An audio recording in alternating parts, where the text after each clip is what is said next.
Hey guys, welcome back to another episode of the podcast here. I am with the legendary husband and wife duo from Leatherback Roasters, Nathan and Grace Frey. Welcome, guys. Yeah, hey, Thanks thank for you. having us. Dude, our pleasure. Oh my gosh, you guys are awesome in the sphere of coffee. You guys have started roasting for 4 years now. Is that what it is? Yeah. Just about. So why coffee though? Why is coffee your creative outlet? Yeah, both of us worked in coffee when we were younger. I worked in coffee in high school for a little while. I just loved our specialty coffee shop that we had nearby over in Oviedo. Shout them out. Who is it? It was Duo 58. It was a local shop that was the first specialty coffee shop in my area. That wasn't like in Orlando, I guess, and I lived in like a smaller side of town, and so they had like fresh baked goods in house, and they did catering, and they had a commissary kitchen, and I was just like very interested in what they're doing, so I asked if I could just like volunteer for a few weeks. Oh wow. And, they let me on, so I learned from their staff, and I actually did some catering jobs with them, and that was like my first intro to specialty coffee. And someone on the staff had just come back from some kind of like SCA training or something. So he also was like, I'm going to teach you how to cup coffees. I'm going to teach you the differences between coffees. And that's like where I really started to be interested in specialty coffee. But I've been drinking coffee since I was like 4 years old because Oh my gosh. my grandma put me on from a young age. That's amazing. Like, what was the coffee that Grandma was giving you though? Oh, it was probably Folgers or something yeah. like that. And then she would definitely mix in Nesquik. Oh my goodness. Honestly, it probably tasted fantastic with Nesquik, some cream, some sugar. It was pretty delicious. Yeah, she made it for me every time I went over, and she would call it Chit Chat with Nana. I love it. Oh It my was very gosh. cute. Is Nana, can she come on my podcast or no? Yeah, she can come on. I want Chit Chat with Nana so bad. I love grandmas. They touch my heart. So, what about you? What was your journey into it? Yeah, I got into coffee in college. I grew up in a very, very small town in Ohio, and there were a Round on the few. ends and high in the middle, right? Yeah, exactly. So there was actually a few coffee shops though in this very small town, and one of them was considered specialty, very third wave. And funny enough, the owner of the shop in this very small town in Ohio is actually the owner of Third Wave Water. Oh, cool. He started it while he was there at this cafe. So I was working there, and I really just kind of got interested. They were roasting there, so I got interested in the roasting process there.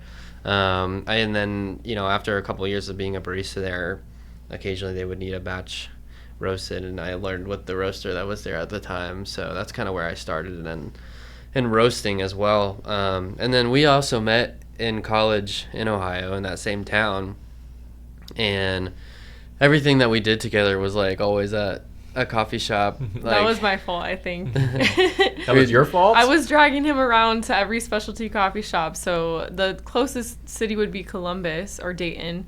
And if we were ever in either of them, I would just be looking on Yelp to find the best coffee shop. I mean, duh. Like, coffee shops, I mean, they're the ultimate connectors. Everybody loves a good coffee shop. My wife doesn't drink coffee. You guys just met her. Does not drink coffee at all. But when we go somewhere, she knows that I'm going to go to coffee shops, but she enjoys the ambiance of them.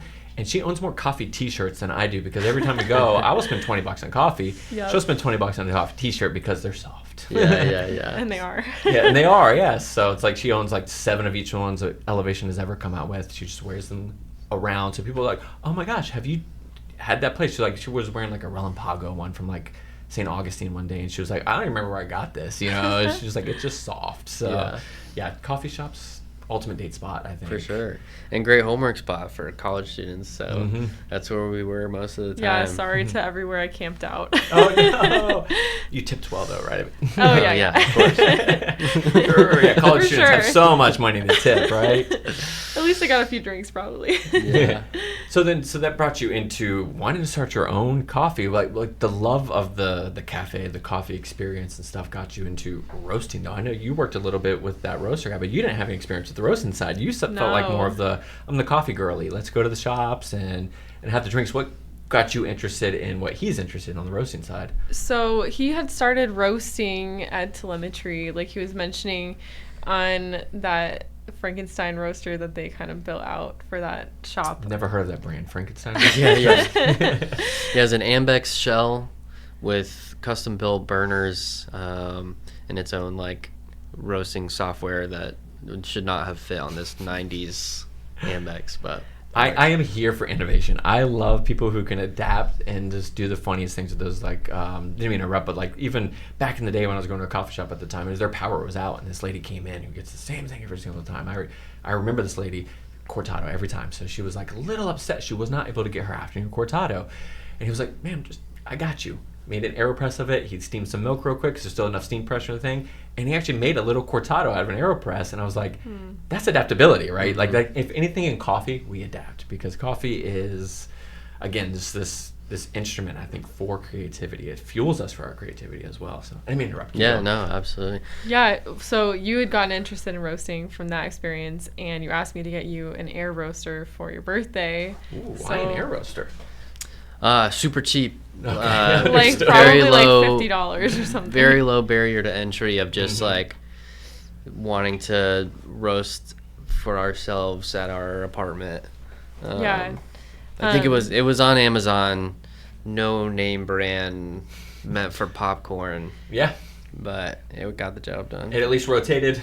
Yeah. Yeah. So It heated some beans, yeah. And we had just been given a Breville for our wedding gift. That's a great wedding gift. From Oh my my goodness. grandma, from Nana. Grandma is a legend. I'm not She going to lie. I is. need to meet Grandma one day. Yeah. So we were roasting our own coffee, like probably terribly, but it was still the freshest coffee around and better roasted than some of the options that we had access to.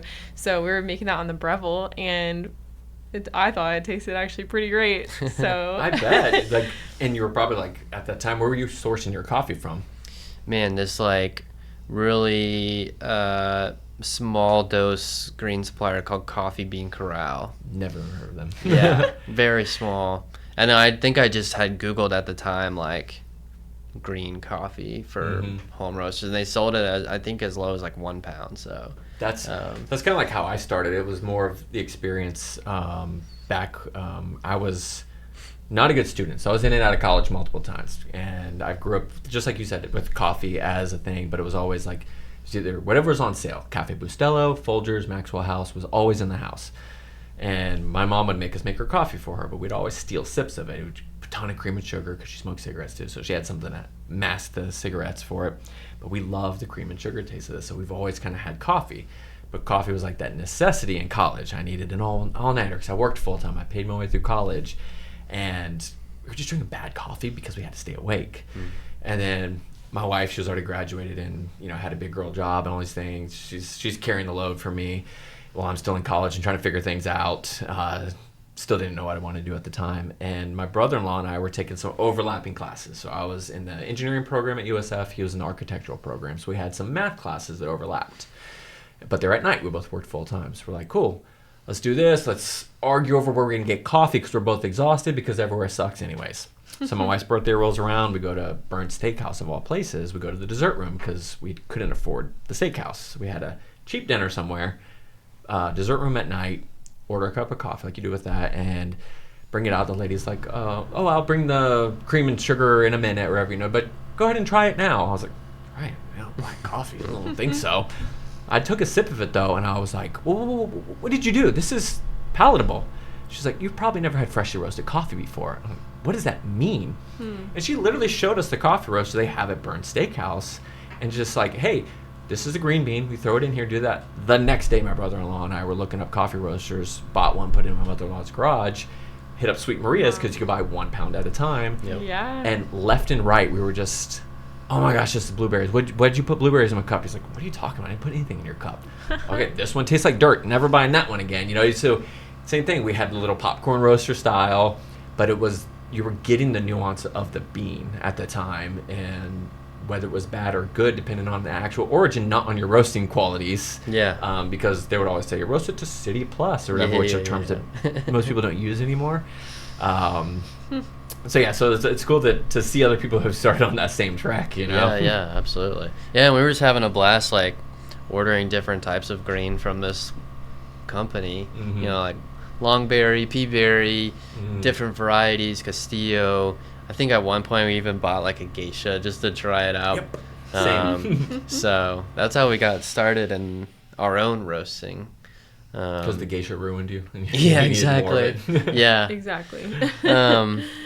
And eventually we moved on to, we were like, let's get serious and buy another roaster. So we spent like $400 as opposed to like $50, and we got like this little Caldi sample roaster off of Amazon that did like 300 grams at a time. Just hooked it up to propane, right? Yep, Yeah. hooked it up to propane over grams, like a fish fryer. It's a retail bag. Now we're cooking. Yeah. No, well, not even, because An 8-ounce retail bag. yeah, exactly. And at that time we were like, man, we're cooking, because we were like selling it to friends and family on pay what you want. Yeah, and then for us at the time it didn't fill a retail bag, so then we bought a 600-gram sample roaster. Whoa. So I love the stepping stones Yeah. you guys have done. I know. It's methodical in a way, Yeah. It's I think it's something that most people would resonate with. Like, what's the next step on my journey? Because I didn't take next steps. I was too scared to, honestly. Like, when I roasted in the garage, I was fine having coffee in my house, but I loved this thing that I was doing and couldn't figure out how to make a living doing it at the same time. So I was never willing to take that leap. What got you guys out of that, like, the fear? Did you guys never have fear over it? I know you know this, but part of it for me, I think I was a little desensitized to it because I grew up around family businesses.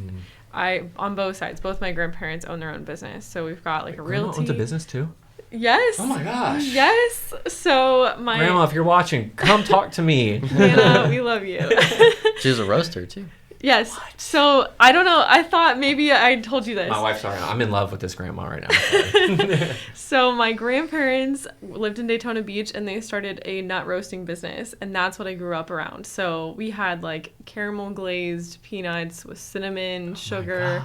Oh my gosh, it smelled amazing, and everything was so fresh. Like literally straight out the roaster, they'd be throwing it in the sugar and just giving me a bowl, and I would sit just there. A warm. Oh my gosh, it was amazing. And like, yeah, it just smelled amazing and tasted amazing. And then we'd have like the little samplers that we'd be giving out, and she wanted me to sit on the counter because I was like 4 years old, and of course they want their 4-year-old to like be doing all the marketing, so they had me up on the counter with a little microphone. You were their like, Gerber baby, essentially. yes. So I grew up around family business, and I kind of was like, like, the sky's the limit. We can do this if this is what we want, because I'd seen it done before. And then on my other grandparents' side, they had a realty business, and my grandma, who's in her 90s, still is running that business. Love it. Because she doesn't know how to not go to work. She just wants to do That's that going to be every me day. one day. My wife would retire 10 years ago if she could. I love what I do. I want to keep doing this till the day I die. I joke, I'm like, I want to have a heart attack in the middle of pouring a latte or something. When I'm no roasting, my place might burn down after that. Oh my gosh. At least let me drop it first so I go out like perfect roast out. My masterpiece. Yeah. Yep. So although I'm not the one roasting, I've been around roasting, and eventually I do want to get into roasting. But that's kind of what, for me, encouraged me to be able to encourage him to be like, you should just take the leap, because finances, eventually we can recover them, and like, if this doesn't work out, but what if it does? Money's not even real. It's all invented. So we both had jobs at the time, and so that's kind of what was funding our business. Yes. So when we were in college, we were both studying to be graphic designers. And so right out of college, those are the jobs that we got. We were working in design. And so we kind of had that as like what was funding the beginnings of this business. I mean, back then, it was the big leap to, do we pay $2,000 for this 600-gram roaster? That's a big purchase. And then, we got to buy the green that's, a couple $100 at a time.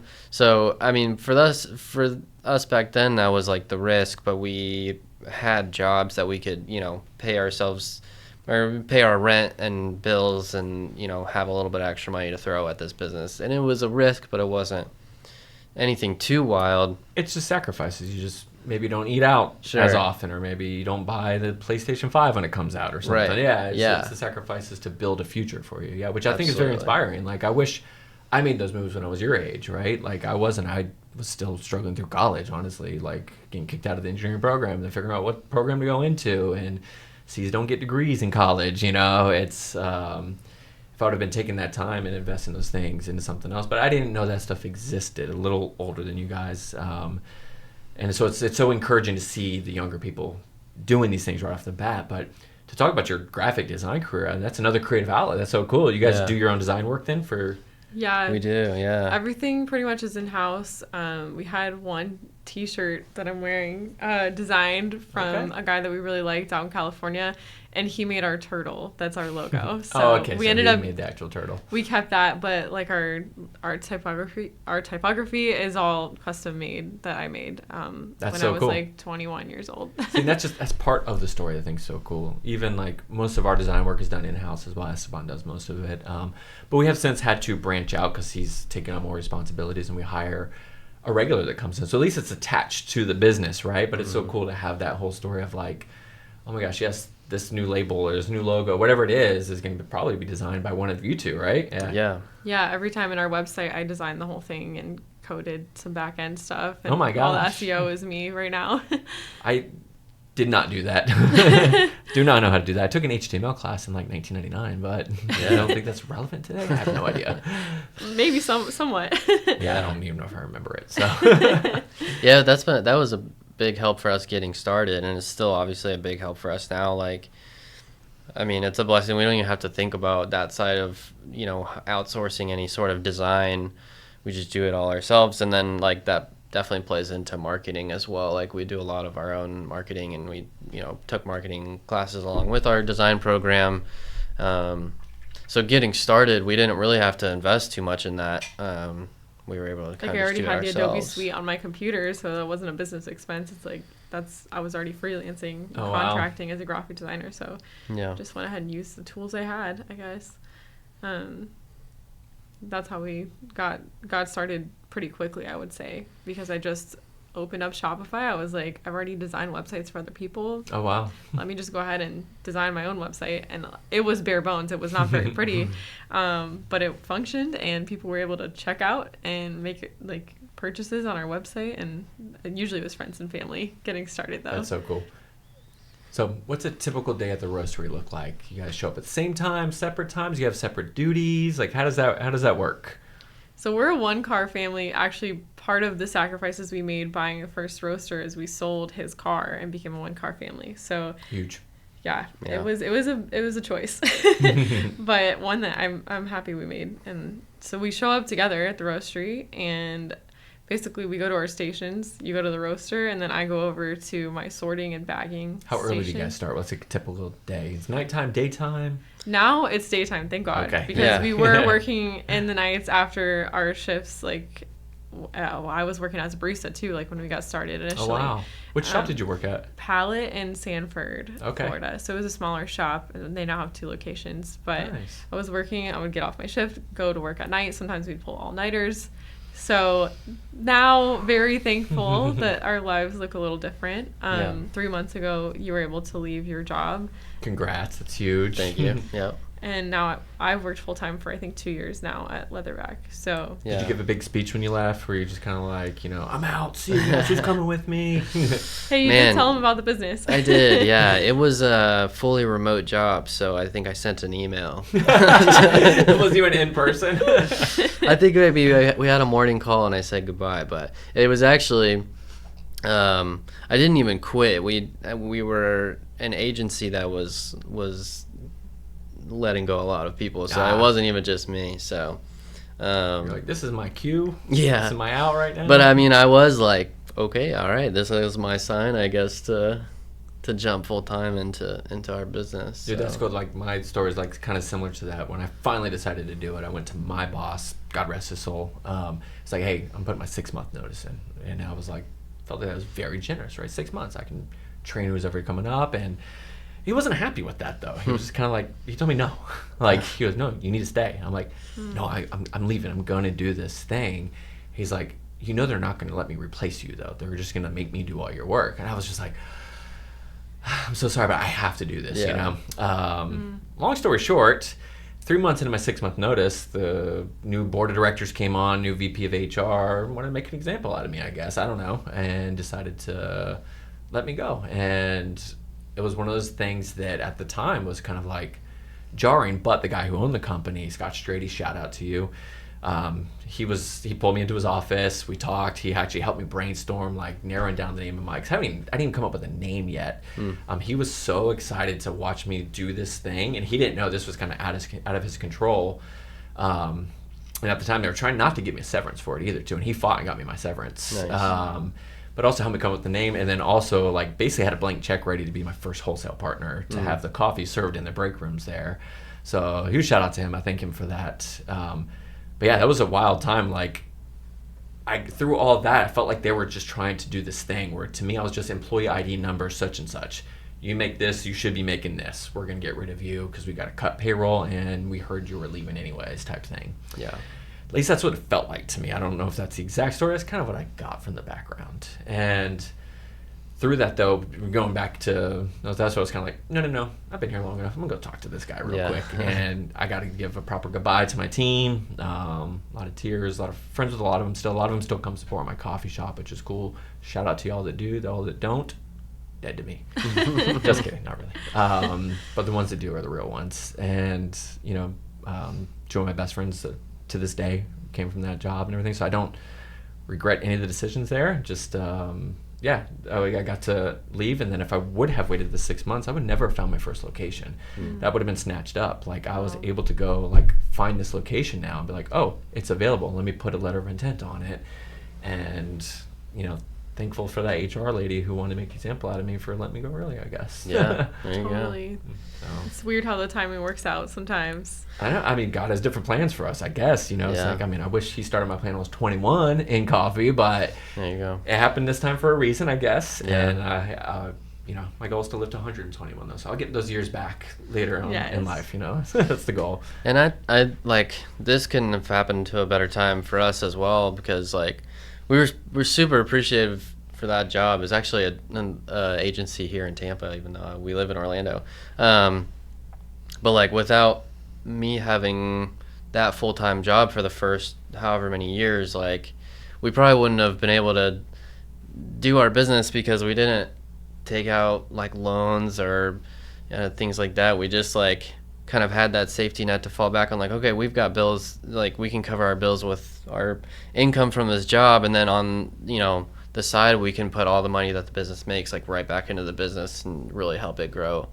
And then just right when the timing lined up of me getting let go, that's when we kind of felt that security finally from the business of being like, oh, I think we can support ourselves from this now. So like, the timing couldn't have been better.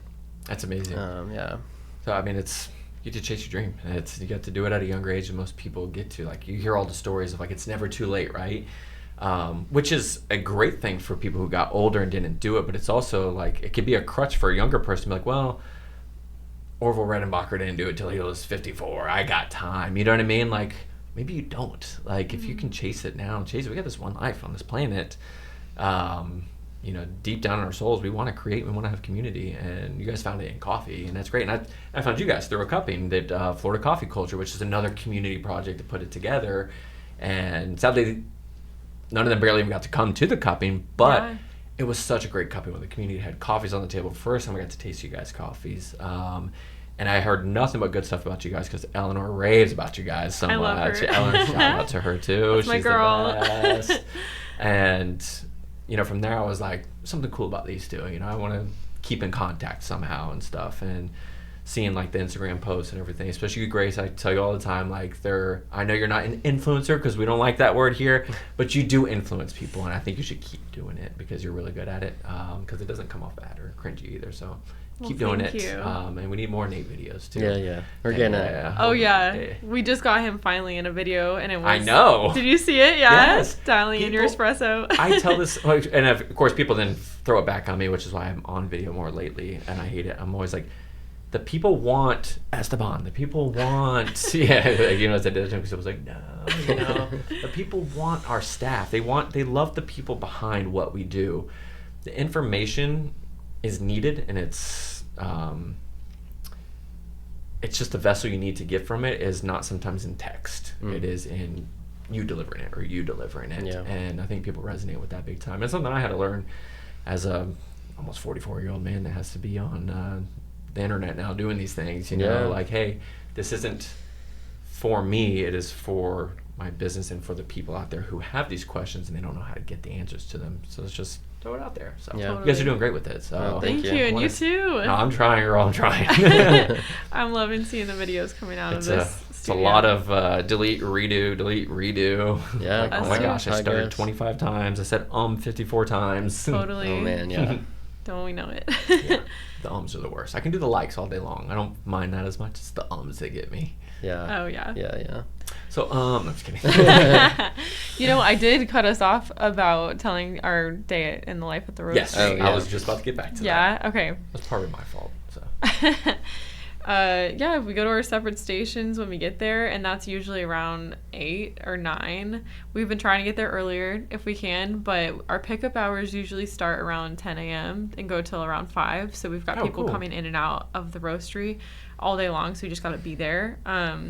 So is this a Monday to Friday thing? Usually, yes. Right now, we're usually there Monday through Friday. That's a good problem to have. And then pickup hours are usually from Monday to Thursday, and then Friday is like a content day. Friday we reserve to be like, do we need to make content? Do we need to catch up on TikTok dances, stuff like that? Yeah, exactly. We're doing all those. I can't wait to see more Nathan on TikTok. Well, they're recorded. They're just not.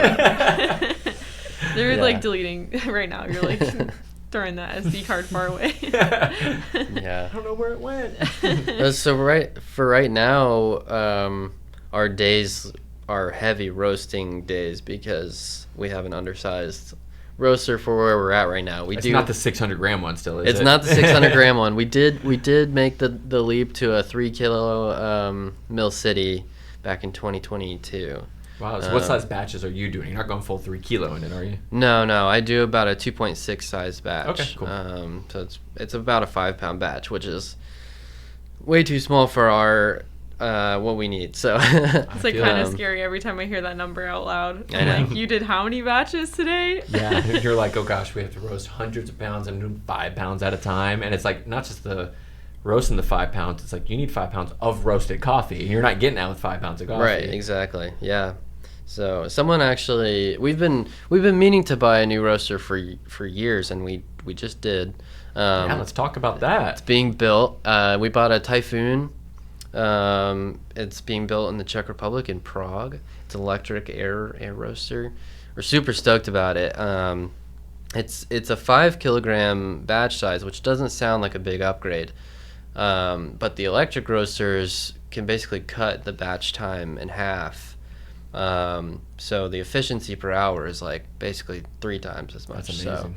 So for us, it'll really help with the roasting efficiency and speed, and we're getting 2 content days of exactly. Yeah, more TikTok dances.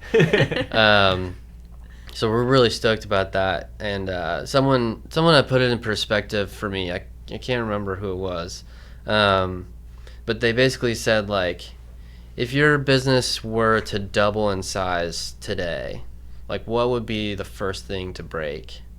And for us, that was like such a no-brainer that it was roasting, because we were already like pushing ourselves to our limits on what we were doing now. So we're like, well, how are we going to grow if we basically have no room for growth? So that was what pushed us to finally just go ahead and make the big scary purchase of our new roaster. Yeah. So. And in the Roastery, I mean, like we had the talk out there earlier, it's constant scary purchases, right? It's in order to grow, we have to be the ones as roasters. This isn't a woe is me. This is just the natural state of it. Is we have to buy the bigger roaster to potentially go after the bigger wholesale. We have to buy the more green to potentially go after the other ones, because you don't have the confidence. Not the confidence. It's you want to back your words. We are people. I think especially in coffee, a lot of honest people. We want our word to be true. We don't want to oversell something if we can't do it. So on the roasting side, we take on a lot of the brunt of that work. The importers and farmers and stuff too. But on the roasting side, people don't understand what goes through that roasting process. So that's why I wanted to talk how does that day look. So and then in that split where you have your stations, you're on the roasting side, I would assume. Does that include you're the one weighing out the green? You're kind of because you both have allergies to green coffee, which is crazy. Yeah. We're wearing our respirators now. That's like a new thing that we started doing. Long sleeves probably too. Yeah, Yes. long sleeves. Considering Hazmat getting suits. the full what do you call them? The The Dickies. Dickies. Yeah. Suits, yeah. Just put onesies on at this point. And Yeah, just call it a exactly. day, you know. Yeah, Yep, our yep. PPE. So yeah, I'm on the roasting side. So we used to have it set up where the green was like across the room. So it was silly. So we moved it around. So now I've got the green by me. I'm scooping the green and roasting. And then usually at the same time I'm roasting, I'm like planning our next green buying and inventory, replying to new wholesale emails, things like that. So you've got like a And computer so, set up over there, yeah. Yeah. And what does your station look like? So I've got like a shelf over a table, and the shelf has labels hanging down from it, and then I've got like different drawers that have different stickers and things that go onto our bags, and then across the way from me, behind me, is all of our bags, different sizes and different bins. So I'll be running So is back it just and like a forth. little nook you just kind of turn around and grab stuff, or do you actually get up and walk? I have to get up and walk Oh, okay. across the roastery. There's not a great way unless we were to put it like right in the floor, because Oh, it is gosh, like yeah, kind no. of a big way, like a big hallway to walk through every time I need to grab something. But our green storage is also like, he's got green that's open near the roaster, and then the other green is like behind me. So there's the four corners of the roastery, and in the front when you walk in, there's the sink, and then there's my station, then there's green storage, and then in the front is the roaster. Gosh. So it's kind of like a long warehouse, like a big rectangle. Mhm. So yeah, I'm like running around a little bit, and then you were too until you moved the green, which was very smart, I think, so you don't have to Good just move. carry that around. Yeah. Yeah, but I'm over there. I'm also replying to emails, and I've like got like almost like a standing desk situation. That's how tall the table is, and I'm labeling bags for hours usually at the beginning of the week, getting ready to just bag the coffee. And then I also have like a little Akaya Orion situation for weigh fill right now. Okay. So that's how I'm weighing out 12-ounce bags, like 10 or 100-gram bags too, for our sample packs that we sell. And just getting to work, putting my head down. Headphones are on. We're listening to music or podcasts. Sometimes like the Valor Coffee podcast. Love them. Or watch an Orlando Magic game if it's in the Yes. daytime If somehow. it's late night. As we are, and It's we been are done. there. We are there pretty often at night, and I'm like, thank God there's a Magic game, because that's something to look forward to. And you hear me because I got my metal table, and I'm like banging on the table. I'm like, Oh go my gosh. Magic! I'm like, Gotta dump that. What are you doing? so exciting. But yeah, so I've got different tools and scoops and different sizes of scoops, and I've got this big white tray that I use to sort through coffee, and I usually do that a few pounds at a time, just So quickly. you got headphones in too? Oh yeah. Oh my gosh! So when somebody walks in, you both just startled because you can't hear anything that's going on. So we are in a very industrial area. So most of the time our door is locked because we get so many solicitors. So what we have is I've got a camera set up by the door, and then we put a little sheet out that says like, sorry, give us one moment if you're here. But usually I'll see someone walk up to the door and I'll go grab the door. Yeah, we've got a camera that notifies you on your phone if there's Okay, motion, cool. so we like run out there. But it is like, if we don't see you, please just text this number and we'll be right out. So I've had that where I'm like roasting in here. It's a big. We leave it open for people to kind of come in and out. I have my headphones in. Same. I'm just focused, right? I'm trying to get through 100 pounds in an hour on this thing, and somebody will walk over and they just tap me on the shoulder because it's like a regular phone at my locations or something. And I'm like, oh my gosh, like You're Yeah. so locked in, you can't hear anything, and Nope. you can't see them, and Yeah. it's just startling. And that used to happen. We had someone renting space from us, and they would come in and scare the crap out of me every Yeah. time. Thank goodness I didn't get the crap scared out of me, but it is also like and I feel like I'm rude to them by like being a little startled by it, and I want to Right. chit chat with them because I love my people and stuff. To I'm also like I've got to watch this roast, and I got to make sure that I Yeah. don't have any flicks or dips, you know. Totally. And occasionally what will happen is if we like forget to lock the door, it leaves unlocked or whatever, I'll be roasting and then someone will be like, who's your mobile provider, bro? Oh, gosh. While you're roasting. Yeah. And Car it's warranty. always, Yeah, exactly. every time we leave the door unlocked, it was happening every once in a while, and it would be like the door was unlocked for 20 minutes, and somehow they would come at that time. Oh, they're like you got scoping you out. Oh, You know? They're probably, just like, yeah. what's going on? And then- open, go. Handing us pamphlets like, if you want a different warehouse that's bigger, Oh my gosh. here you go. I'm like, okay, we're not in the market for that right now. Yeah.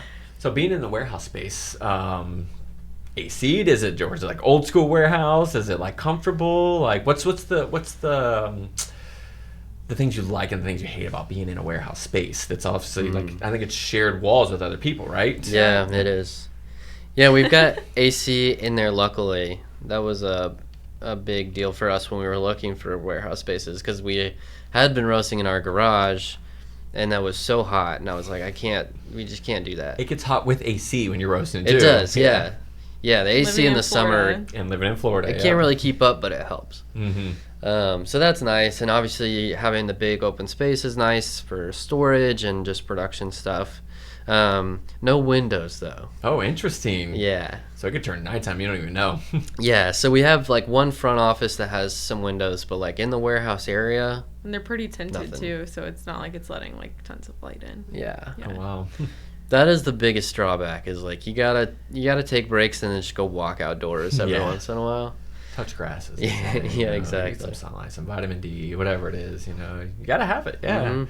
I agree. You just gotta Yeah. walk outside sometimes. I'll sure. take an apple with me to work, then I'll go outside and eat my apple, and that's my break, you know? There you go. And then Out you in crack the loose sun. and get back to work. Yep, yep. Get some beans to sort. Yeah. Yep.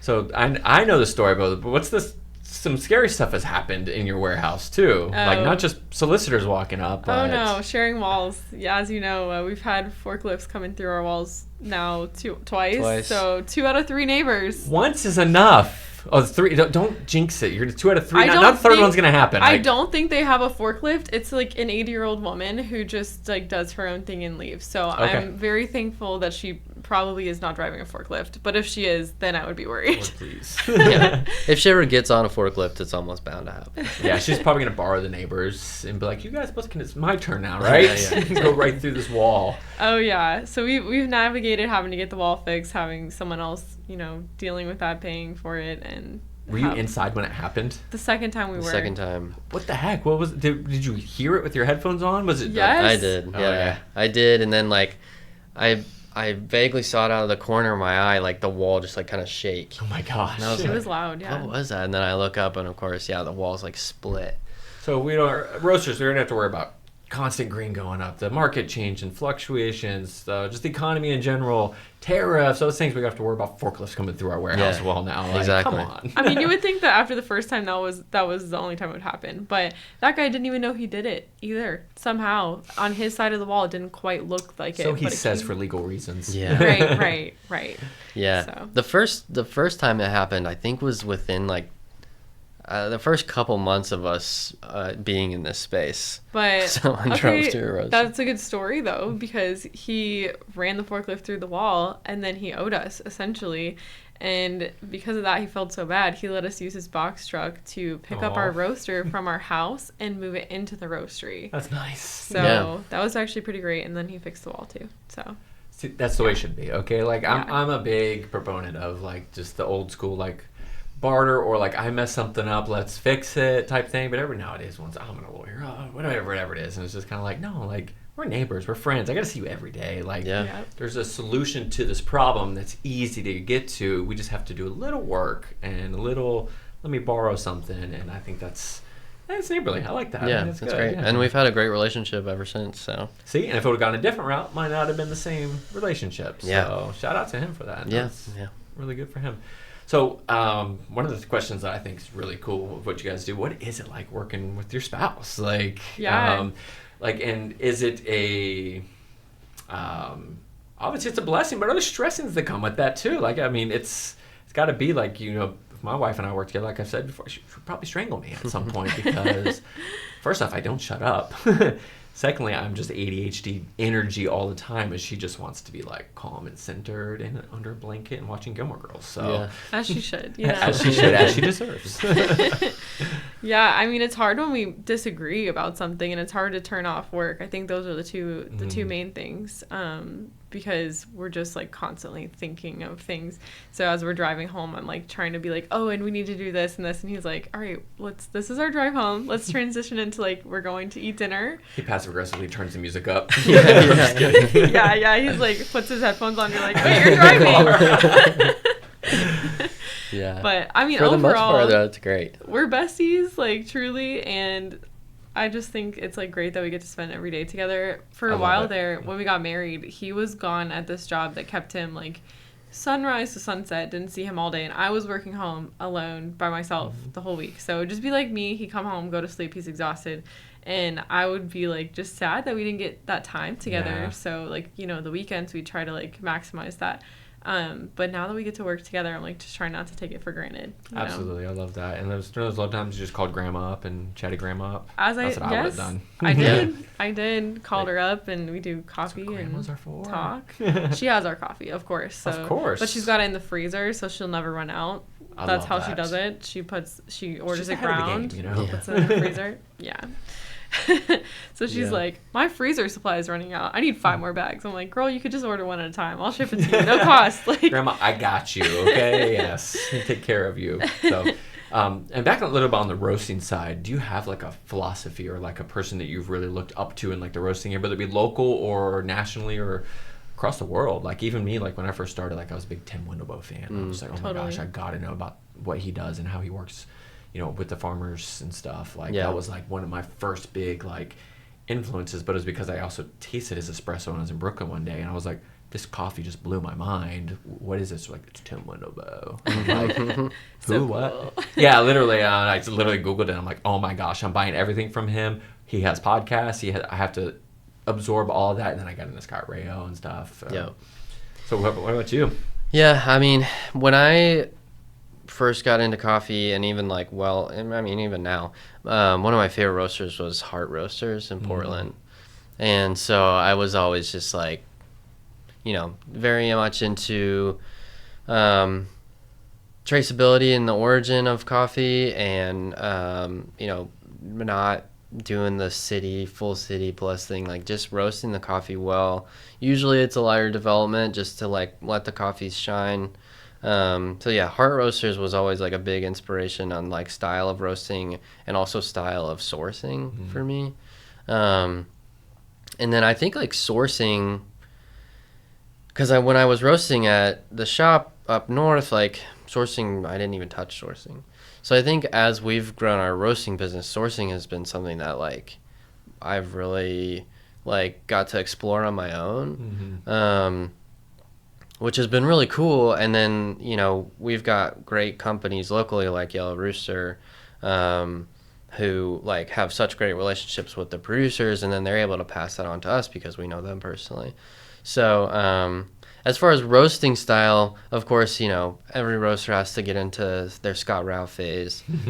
So I like bought up and read all his books. Oh yeah, we have to agree with everything he says, and then at some point we have to deconstruct and disagree with everything Exactly. he says. Yes. Yeah. You have to deconstruct at some point. And so then you gotta lend it to the next roaster that asked you for the book and never see it again. Because at the end of the day, I'm not gonna lie. Like there are certain principles of his that are literally like some of my commandments that I have to. Like Yeah. the rate of rise shall always be dropping. You know, like it's just like certain things that I actually, the science of it backs it up and everything. And I'm actually like I'm a big Scott Rao fan. Rayo Rao, however it's pronounced. I should know that since I'm actually a big fan of his. sounds like it. Yeah, no, I really am.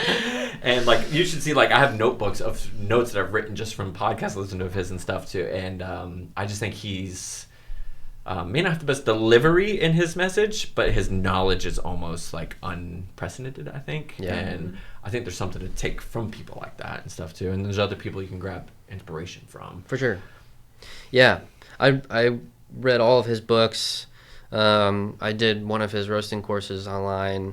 That's how I really got like my start in my like philosophy of roasting. And still, again, same here, like use a lot of those principles today when I roast. A few years into roasting though, I read a book by Rob House, and I really took a lot from him as well. Scott Rao, I think, is great for the technicality of roasting, and really like understanding your roast curves.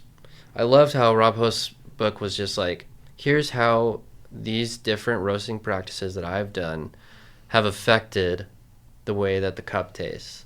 And really like that's kind of what matters. I mean, how you get there, a lot of times Scott Rao's principles work well. But like what matters when you're tasting is how does it taste? How can I effectively change this with how I change my roast. So I've kind of blended the two of those together, and then also just like, some observations of coffees that we've roasted over the years and what works and doesn't work. And I mean, I think that's the key to being great at what you do. I'll probably quote this all the time, but Neil Peart is a drummer for a band called Rush. I don't know if you're familiar with them too. Okay. My favorite band of all time. And people would ask him, like, why are you considered the best rock drummer of all time? He goes, because I didn't try to emulate anybody. He goes, but I took inspiration from 100 different people. Right. He's just like, I found something I liked in Gene Krupa and Buddy Rich and John Bonham, and he's like, I didn't emulate them. I took those inspirations, and then I kept taking lessons. Like, you might think you're an expert at something, but it doesn't mean you can't get better at another thing. So he's like, yeah, I didn't know how to do jazz. I took lessons on jazz, and incorporated that into our prog rock, sessions and stuff. And if the guy who's called the professor for a reason is still learning, like, who am I to say, like, I shouldn't read the next book, or to say that one person already has it 100% right. And not just that, you don't want to just be a clone of somebody else, right? For sure. Which is great. Like, you guys football fans at all? Yeah. Okay. Are you familiar with, like, the Shanahan tree and the McVay tree? Yeah. So it's like the coaching staffs that go through this. It's like everybody's running, 50% of the NFL is running the same offensive system at this point. At some point, somebody's going to have to come out with something new, right? Yep. And the same thing could be with roasting, where there might be that new thing that gets unlocked. I don't know where it's going to happen, but it might. Yeah. But that's good. And then you'll have, she can come after Nate the Great and figure out how to roast from you. So yeah, I'm going to look at your curves and just try to replicate that. Well, and I think, like, it's important that we've come away with that as we get this new roaster. Like, we're switching from a propane gas roaster to an electric air roaster. Like, our curves are not going to look the same. Yeah. So knowing those principles and being able to taste coffee is going to be very important. Yeah, you're still going to have some of the general curve. You want it to hit a certain point. You want your bean color to be, the same as it was before that, and it's going to come down in the cup. And after that, you're a talented roaster. You're going to understand, all right, this is maybe taste this way. What happened in the curve on these new roasters that I can adjust? So a little adjustment phase in that, but it's also like, it's part of the fun of it, right? For sure, like, yeah. And if you're sourcing good green coffee anyways, even if you only roasted it to 85% of your capacity, it's still going to be good coffee. Yeah. And it's still going to be better than 90% of the coffee that's being served out there these days. Yeah. I actually think this I think was said by Scott Rao, but basically, like, you don't have the ability as a roaster to make great or bad coffee better, but you do have the opportunity to ruin a coffee. So no pressure though. Yeah, right. No pressure. Gosh, yeah. And I think I agree with that. And I think the only way you can make a decent coffee a little better is in the process that she does, where you're sorting out, you're picking out the defects and stuff that might have been in there, which is natural. It happens. Some people leave them in. Some people take the extra step and do that. And I think that's something that has also separated you guys in your coffee, is somebody might have the same exact coffee, may have had the same roasting principles, that didn't take that extra step to pick out any Quakers or any bug-bitten ones and stuff. It's something that we try to do as well. It gets harder and harder the bigger you grow. Totally. But it's a necessary step in that cup quality and to actually represent the farmer's work, properly. So for sure. Yeah. So did have a couple quick questions for you guys too. Some, give me your coffee hot take. Oh man. Not the same thing. Yeah, have to be different. I got two of you in here, so. Okay. I'm like, I might need a second to think about it, but coffee hot take. Make it as mean as you want or as nice as you want. Think about that. But what's your go-to order when you visit a cafe then? Okay. Start with something easy then. Yeah. I like an iced coffee, especially living in Florida, or a cold brew. Black or with cream and a syrup? Usually black. If I'm feeling something a little extra, I love when there's a good espresso tonic on the menu. Yeah. Yeah, I love a cortado, like brown sugar maybe. Okay. And then like iced latte if it's a hot day. Yeah. You walk in and ask for Nana's drink?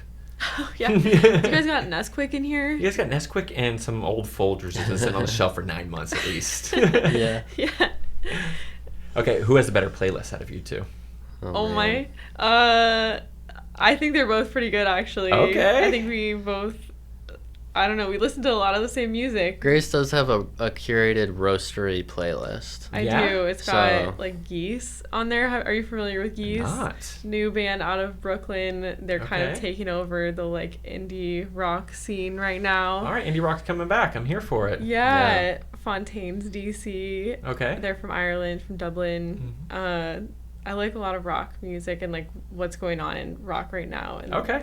Into the modern in the UK. indie like, rock stuff. Okay, Yeah. cool. Yeah. Yeah. What about what's on your playlist? We have a lot of overlap. I'm very into like new age rock. Love like The Strokes and Radiohead. But I'm also into like Irish and British rock right now. Yeah, that's basically what I'm listening to these days. Okay. What's the most memorable cup of coffee you ever had? Not the best, but what's one you remember? I have one I remember when I was working at the shop up in Ohio. That was kind of my intro to coffee and specialty coffee. And so I was just like, let me just find some coffees online and try out a few. And so I got a natural Ethiopia from Yirgacheffe from Heart Roasters, which is like the cliche introductory coffee, the blueberry coffee that everyone has. But I do remember cliches it. for a reason. I hate it when it's not that you just people. It's cliche. It's good for a reason, Yeah. right? It's. I mean, I remember it. I remember making it. I made it on a Kalita Wave at the shop. Wow, And I remember how you brewed it. I Remember do. your ratio too. Probably 1-16. It was 2017, so you know. Oh yeah, might have been 6.5 to 1. A little more tea like. But I remember tasting it, and it just like blew my mind. I was just like, "Wow, this is crazy." You have a memorable one that just sticks out? Honestly, one that sticks with me is when Esteban, we went to Elevation, and Aw. he seriously, the Americano was so fun. I think it was a red fruits. Oh my gosh, it probably was. And yeah. the way he prepared it, I've had red fruits, I've cupped red fruits, but the way that like kind of brought it to life, and it didn't just, I almost, for me, red fruits kind of, this is my hot take, I'll tell you this. Okay, let's go. Red fruits, co-ferment, I'm sorry everyone, taste to me like the Flintstones hard vitamins that That Flintstone vitamin is still working in my body since 1986. So, okay, it's fighting away everything. don't like that flavor personally. Okay. That specific flavor, because I it reminds me apologize of for that. anybody else who's roasted it to make it taste like that. However, when Esteban did it, it was such a special experience, and I think we walked out of there like shaking. We were so overcaffeinated Oh my gosh, because he that's the just let best us try feeling. everything, and it was amazing. Yeah. Yeah, that's the best feeling. Honestly, I have an experience with Esteban that was very much like that when he worked at a different cafe and I'd visit him. Honestly, one of my most memorable experiences was with him in general when he worked at Blind Tiger back in the day. But when he was working at Foundation, same thing. They had like, I kind of went up and ordered my normal drip and a cortado or something. I like to have something there, get the drip to go, and I take it back to work. But then he was just like, hey, you got a few minutes? Like, I want to make something special for you, you know? And that was it. He had like this Ethiopia in the back. It was just literally just like lemon lime. You know, it was so good, but it had like a sparkling acidity to it that was so good. I'll never forget that cup of coffee. Even though I remember my first Yirgacheffe, just like you did, it was one that my brother-in-law and I actually roasted. And I actually thought he put blueberries in my cup. I had no idea that he did not put blueberries in my cup. So I remember those two, but I will never forget that one in the cafe experience because I think it's that other thing where you have that person that you feel they want to do something special for you and they deliver on the specialness to it. It actually just, it becomes memorable. Like, I can't say it's the best one I've ever had, but I'll never forget that one. I've had a lot of Ethiopias, a lot of great Ethiopias, but you remember the experience that goes behind it. Yeah, absolutely. So she just had her hot take. Oh, go ahead, you. I remember emailing Heart Roasters a couple months later because it was not on their website anymore, and be like, when are you getting this coffee back? Yeah. Once in a lifetime. Yeah, Never we get a coming lot back. of people asking like, when does this come out? When does that one come out? Yep. You know, and it's always like the small releases that we do that Exactly. are super expensive. Yep. you know? Totally. And I'm like, I wish I could get those back right now. One day we'll get them back, you know. And it's funny, Red Fruits is one that we've had it twice. It's the one we take to festivals, we take everywhere. People like their jaw drops over that one. So that was a pretty hot take there to say. I know. And that was like my initial thought the first time it was like when I got introduced to co-ferments, I think, was through that coffee. Mm-hmm. And it really just, to me, tastes like the red Flintstone hard vitamin that you're like gotta chomp on. Do the Flintstone vitamins actually taste different? The purple one and the red one and the orange one? I don't know that they actually did, but in my head, maybe they did as a They kid. did. Okay. And when it switched to the gummies that they offered, I took that every time. I did not want to have to chomp on those I'm not anymore. gonna lie, I don't want to chomp on those ones either. No. So, no. They did their job, though. Yeah. Coffee hot take, you're delaying. All right. The one that comes to my mind, personal philosophy. If I go to a cafe and they are not a roaster themselves, then for me it makes sense to get one of your craft drinks, no matter how much milk is in it. Because I don't want to go to like out of my way to a cafe just to be served DAC roasters that I could order online. I got you. Okay. So I want to see how you as a shop make your drinks, serve it to me how you want. I love that. That's That my goes hot into the take. creativity, and that's where I feel like every step of the coffee chain is a creative outlet. The roaster the farmer from planting the coffee, that's a creative outlet. He's creating this thing from the ground. The people who pick it, the people who sort it, getting it over to America for us to roast it, that's a creative outlet. For the barista to present it, they're the last line of defense to make sure this great coffee that 50 hands already touched and did good, it's their job to deliver on that promise. It's like baseball. You have the closer that comes in. You have to get the save at the end of the game, and it's bases loaded. It's like, can you strike the guy out or not? And the barista has that last thing. So you doing that, but you're right. You could go. You can brew a DAC coffee, great, but you want to know, what did the barista create? What kind of concoction? Oh, you got this really cool, nice tonic drink or whatever, or something fun. I want to try that. Yeah, I love a good fun drink. We've always had those on our menus at Elevation too, and you get those people that, the black coffee drinkers, which I am one of them too. I want a fun drink every once in a while too. Yeah, absolutely. Coffee is culinary. Coffee should be spread out across, the spectrum of the culinary thing, because it has the most aroma and flavor characteristics of anything in the culinary world. So why not create those espresso old fashions and all the fun drinks that are out there? So yeah. And guys, your story is inspirational. It really is. From going to school to doing a job that you got a degree in, to quitting it to do this other thing you feel like you wanted to do, that's inspiring. I have a daughter that's in the same boat. She's a creative. This is a podcast that I want her to listen to hear your guys' story, because she in that same boat. Like, do I just chase this one thing, or do I go to school for it, or do I go to school for something general? And I really want her to chase the passions and the dreams, because again, this is it. This is what we got. Like, you can go make a lot of money doing something else. It's not going to bring your soul happiness that the thing you feel like you're put on this planet to do is. And you guys are doing that. I think it's inspirational. I think people out there are gonna get inspiration from that. What's one last thing that you could tell the viewer on this, who is maybe struggling with that? Maybe they're sitting in their cubicle for 10 years now, and they're like, I can't make the leap. I'm scared to make the leap. Like, what would you tell them? I know that's kind of heavy. That's big, but the world is out there. Yes. Stuck in that, and they want to do something. And there's a difference. And my coach always says, there's a lot of people who want to do something, and they'll do it. There's a lot of people who want to do something. For sure. And I think part of the goal is to get those people who want it to stop tire kicking and actually get to the wanted spot. Yeah. Like, get your spark back. I think that's like part of the creativity that we're allowing ourselves to experience and do, even though it took a lot of sacrifices to get here. It just outweighs all of that once you get to do the thing that you love. And of course there's risk involved, so don't take that as like just immediately drop everything and quit your job and just like jump into something without knowing what you're doing. But I really do think that the freedom that you find in maybe creating a job for yourself, working for yourself, and then the community of people that we found in coffee has just been everything to us.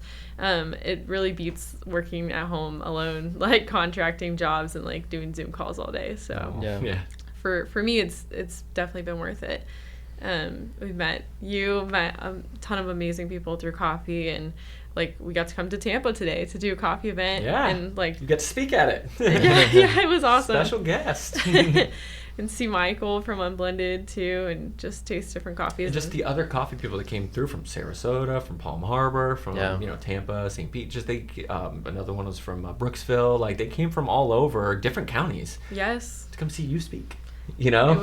It was such a great event, and it was really inspiring to meet those people too, and hear like, oh, I'm on my Link roaster in my garage or whatever stage that they're at right now, because it's just like takes me back to where we were. And I know that it's a blessing that we got to start as young as we did. And if we had let it go on further, I don't know what we would have done. Maybe eventually it would have been like a design studio or something else. I think like that itch to do something creative is inside of us, and like 100%. Yeah. I don't think that we would have stayed in those desk jobs forever. But do you have anything to add on there? Yeah, the one thing I've been like preaching to myself lately, as we've had to make big decisions, and like, I mean, you know, this whole entire process, we've had to make leaps of faith. But I just keep saying to myself, like, your growth is directly correlated to the amount of risk that you're willing to take. For the people in the back. Yeah.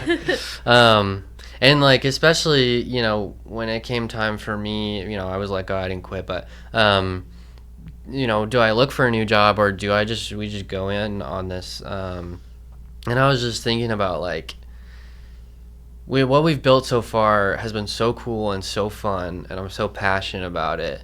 Like, it feels much more comfortable right now for me to be like, oh, I'm gonna go take another desk job and make a modest salary and like be very, you know, comfortable, even though you're not necessarily comfortable in a 9-to-5 There's job. no security. Yeah, exactly. That's Like, kind of what we learned. Especially at an agency where every quarter they're doing Keep in mind, layoffs. it was a corporate job, but there was layoffs every quarter, Yeah. basically, and then COVID hit right after it, and literally our corporate office went from like over 300 people to 75 people. Crazy. I'm not making that cut. Sorry. Yeah. Yeah. None of the VPs are losing their job. Nobody else is in there, and they're going to keep the you know, people doing the data entry and stuff that has to get done. That's kind of Totally. it. Everybody in the middle is going to probably be gone. You know. Right. Yeah. So, I mean, yeah, I mean, knowing that, like, it's kind of like, what kind of risk do you want to take? Like, do you want to take the risk to build your own thing where you get to work with your wife every day and, like, you know, get to meet all these people and work with all the people that you love and build something? Or is, like, the risk of, like, taking another, you know, 9-to-5 job and maybe you lose it again? Yeah, we chose to do our own thing, and we're happy about it. So. No, it's inspiring, and I'm happy that you guys did, because I got to meet you guys. Y'all are fantastic people. I look forward to seeing everything you guys do in coffee in the future. Keep speaking, keep talking, and just keep roasting great coffee and stuff. So, guys, give it up for them. Thank you so much for being a guest on the podcast. Where can they follow you guys? Where can they find you? We're on Instagram at Leatherback Roasters, and if you want to check out our coffee, it's leatherbackroasters.com, and that's leatherback like the sea turtle. And that's the logo too, right? The sea turtle? It is. It is. Okay, yes. Yeah. Awesome. Thank you guys so much. Thank you. Thank you.